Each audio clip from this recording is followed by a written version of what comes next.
అనంతపురం జిల్లాలోని బంబం స్వామి గుట్ట నుంచి షర్మిల 16వ రోజు పాదయాత్ర ప్రారంభించారు.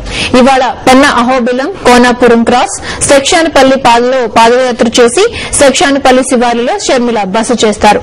ఇవాళ దాదాపు 12 కిలోమీటర్లు నడవనున్నారు షర్మిల.